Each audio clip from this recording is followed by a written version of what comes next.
But Tommy yeah, Makinson's try was absolutely outstanding. But outside of that, I mean, I watched this game after I got back from the Wigan game, so it was quite late. There was a lot of fast forwarding through stoppages in play because there was a lot of stoppages in play because a lot of sloppy play. So I yeah, was kind of with you on that. To actually feel enthralled by any of it, I watched it. I went through the motions of watching it. yeah. Yeah. And you shouldn't be doing that when you're watching the league leading side who are playing absolutely brilliantly, but they didn't play absolutely brilliantly on No, this occasion. no. Let's move on then to the final time that we will give Malcolm's Friday night review, which is Warrington versus Wakefield. It was refereed by Liam Moore. There were 8,635 there, which maybe Warrington haven't targeted this game because obviously they got Saints up at home next time around, which they are already targeting. They had a plane out doing that whilst they were playing this game. But if you're second in the league, you shouldn't really need to target matches to get your crowds there, should you? Arguably not. It's a fair point to make. Warrington traditionally haven't had, these big crowds on a total regular basis. So the fact that they were consistently getting over five figures this year was probably good. There was going to be a lull at some point potentially in that. It is a shame that they haven't managed to keep that up, hasn't it? Because they've been good to watch as well. Yep.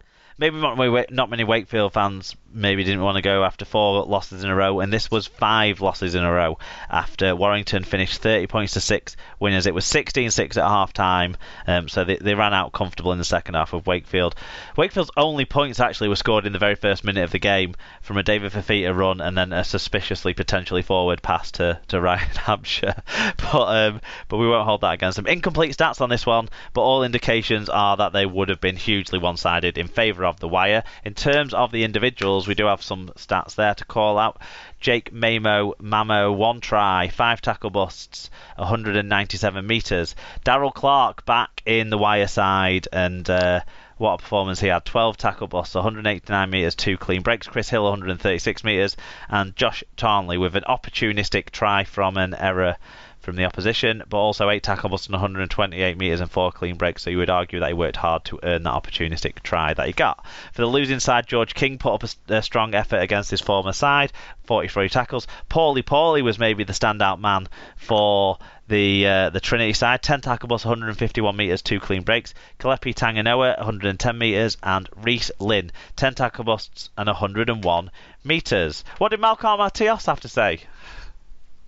Well, surprisingly, he said, schedule Karma 4 games on Friday night. Great idea. Does Super League have brain cells? Needs a CEO, maybe. Yeah, right. Let's talk about it then, because we've got through them all. We said that's when we would talk about it, and it's about scheduling, isn't it? So it's about how many games we have on at one time. We both support teams that have their majority of their home games as Friday night games. Is that fair to say? Yeah. And we've become used to that over the last 5 to 10 years. Is that also fair to say? Yeah. Yeah. So it's for me and you. I don't want to speak for you, but for me, I don't think too much about the fact that there's other games going out on a Friday night if we're not the televised game, because I'm just so used to it by now after all these years. So it's something that I'm more waking up to as more people mention it. I don't know if you're the same. Yeah, the only thing I have to do is be careful if we're not the TV game that I don't say anything about the result of the TV game because the lady in front gets upset. Because I don't have the facilities to be able to watch Sky on catch up. Yeah. So yeah, I either watch it or I don't. I either watch it live or I don't. Oh, you watch it on Sky Go, don't you, when you're watching games? Yeah. Yeah, normally. So yeah. Well, I like to keep up with the other scores, even though I will go and watch the game when I get home. So there were 6 games this week. There was the Thursday night game. We already talked about how, other than putting teams on Thursday nights too often, which isn't ideal and none of us love, the audience opportunity that it gets is a positive for me.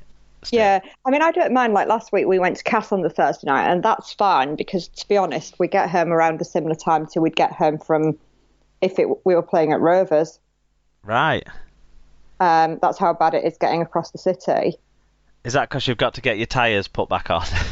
Yeah, I've got to go and find the tyres, remove the brakes and things like that.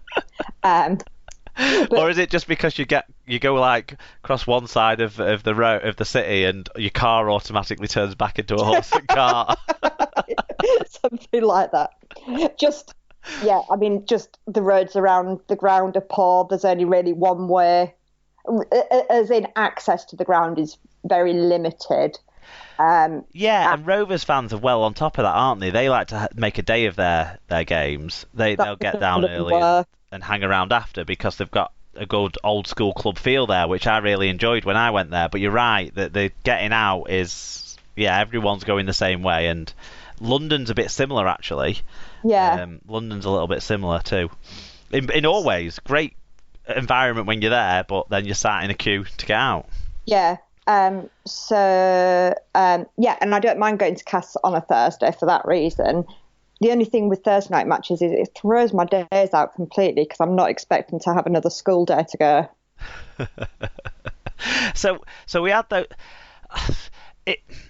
I think the one thing about it is this week on the Friday night. I mean, obviously Hull FC were away in Catalan, took a really good support as they always do to everywhere, and we're also, even though it was the second time in Catalan this year, and the Saturday tea time slot is taken by that Catalan game. Now I know there's a lot of people who want a game every Saturday tea time. Now I think we might find that we'll get that, but not in the way that people might want it. It might be we have Toronto one week and then Catalan the next week, Yeah, or Toulouse probably. and something like that, and that might just be what we have to settle for. But to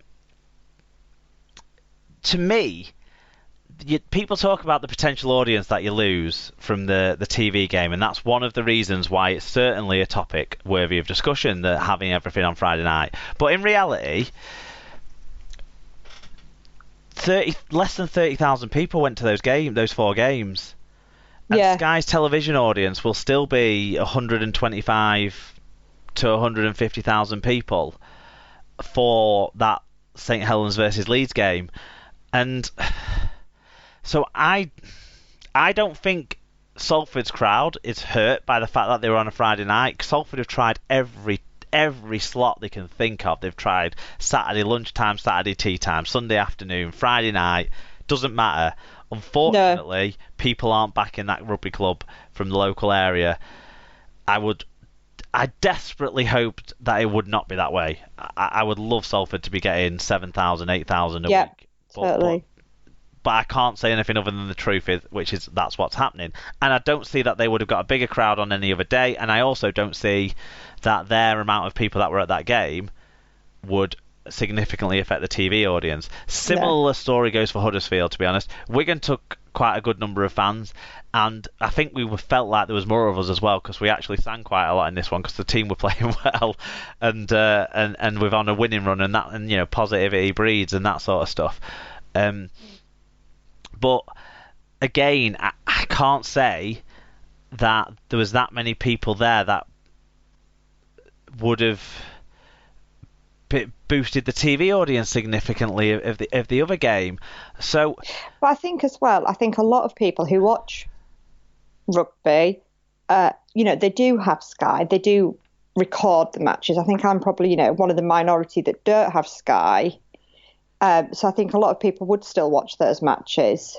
They'd still have it on record for when they get home or for the next day or whenever it might be. Yeah. So I'll still watching it. And, if you go back, I don't know, 30 years, every single match was on a Sunday afternoon.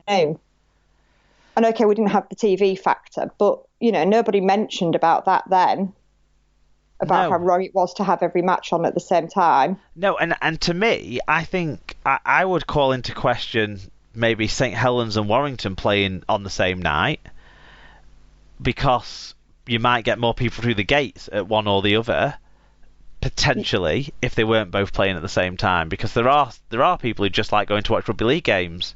Yeah. So I think that is I don't know. It's hard. What I would love for us to have all games on television, Sarah, like they do in the NRL, and then you would space them out more, and then you probably wouldn't have. Well, you definitely wouldn't have 2 games on a Friday night. God, imagine the people in this country trying to cope with a 6 o'clock kick-off on a Friday night. It just wouldn't. It's hard enough at time for us to get to, Wigan for 8 o'clock at times. Yeah, but people are so obsessed with going to the games, which, me and you are those types of people. So Yeah. I'm not slagging those types of people off because we are them.